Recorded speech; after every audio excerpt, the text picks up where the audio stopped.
मुख्य संपादक के डी साळुंके। आज आपण कळंब तालुक्यातील ढोराळा या गावामध्ये आहोत। संपूर्ण जगभरामध्ये शिवजयंती साजरी केल्यास तुम्ही पाहताय। तसंच आज ढोराळा गावात देखील शिवसैनिकांनी अतिशय मोठ्या उत्साहामध्ये शिवजयंती या ठिकाणी साजरी केलेली आहे। या शिवजयंतीमध्ये पालखी सोहळा असेल, मिरवणुकीचं, आणि दोन शाळेने, एक प्राथमिक शाळा, या दोन्ही शाळेनं या ठिकाणी या शिवजयंतीमध्ये सहभाग घेतला होता।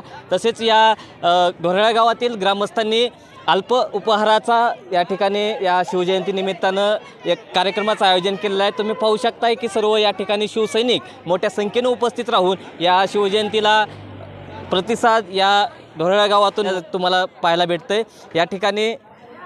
तसेच या छत्रपती शिवाजी महाराज चौकामध्ये अतिशय रंगरंगोटी करून या एक ज्या पद्धतीने सण साजरा केला जातोय त्या पद्धतीनंच या ठिकाणी शिवजयंती देखील साजरी केलेलं तुम्ही पाहताय। आई तुळजाभवानी, मा जिजाऊ यांना वंदन करून व शिवछत्रपती महाराज यांना मानाचा मुजरा करून मी या ग्रामस्थसाठी शिवजयंती उत्सव कशा पद्धतीने साजरा होतो तो मी थोडक्यात सांगत आहे। तर शिवछत्रपती उत्सव हा 3 दिवसाचा आमचा प्रत्येक घराघरामधून हा उत्सव साजरा होतो। आणि प्रथम आम्ही पालखी काढतो आई तुळजाभवानीची, त्यानंतर शालेय विद्यार्थ्याची वक्तृत्व स्पर्धा, त्यानंतर या विद्यार्थ्याला पारितोषिक देतो जे निवडून आलेले आहेत।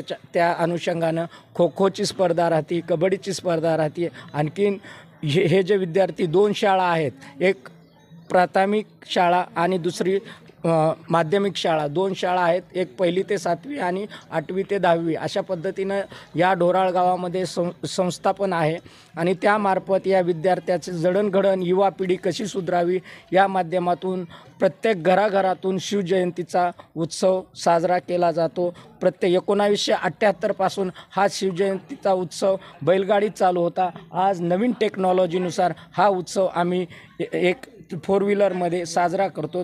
जय हिंद, जय शिवराय। शिवाजी महाराजाकडून शिकावे। थोडं मोठं नियोजन हे शिवाजी महाराजाकडून शिकावे। तुम्ही काय काम करता, कोणतं काम करता याला महत्त्व नाही, तर त्या कामाचं नियोजन कसं करता याला महत्त्व आहे। अफजल खानचा प्रसंग घ्या। अफजल खान मेला 10 नोव्हेंबरला। त्याचं नियोजन 1 वर्ष आधीपासून चालत होतं। अफजल खान निघाला आणि सरदाराचा हत्ती मेला। सरदाराचा हत्ती मरणं म्हणजे अपशकुन होणे। सरदाराचा हत्ती मरणं म्हणजे अपशकुन होणे। खान आगेकूच करतोय। सोबत 40,000ची फौज घेऊन महाराजांनी तानाजीला बोलले, तानाजी सैन्य गोळा करा। तानाजी लागला कामाला, कामदारी महाजन काढा। महाराजांनी विचारलं किती जमा झाले? तानाजी म्हणाला, राज 75। एवढंच का? हो महाराज एवढं, याच्यापुढे जास्त होत नाही, कमी करा। माणसं लागली कामाला। रात्री झोपले सैन्य उठलेले फौज घेऊन निघाली। 20 रांचा खान मग 20 रांचं घेऊन निघाली। त्यांना कळलं की महाराजांनी प्रतापगड गाठला। वारळ आता तर महाराज प्रतापगडाच्या खाली येतील, पण महाराजांनी प्रतापगड काय सोडला नाही का? तर त्या खानाचं नियोजन 1 वर्ष आधीपासून चालत होतं, म्हणूनच महाराजांनी प्रतापगड सोडला नाही। रटतोंड्या घट्टापारी नावस्ताचं रटतोंड्या 20,000 फक्त 5,000 दे कसं बचलं नियोजन बघा। 40,000चा खान फक्त 1,000 दिला। भेटीचा दिवस ठरला।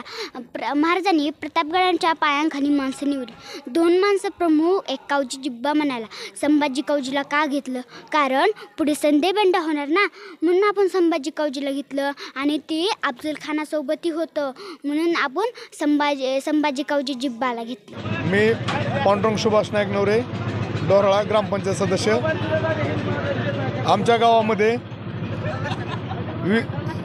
गेली 1978 पासून शिवजयंती महोत्सव अतिशय उत्कृष्ट अशा पद्धतीने साजरा केला जातो।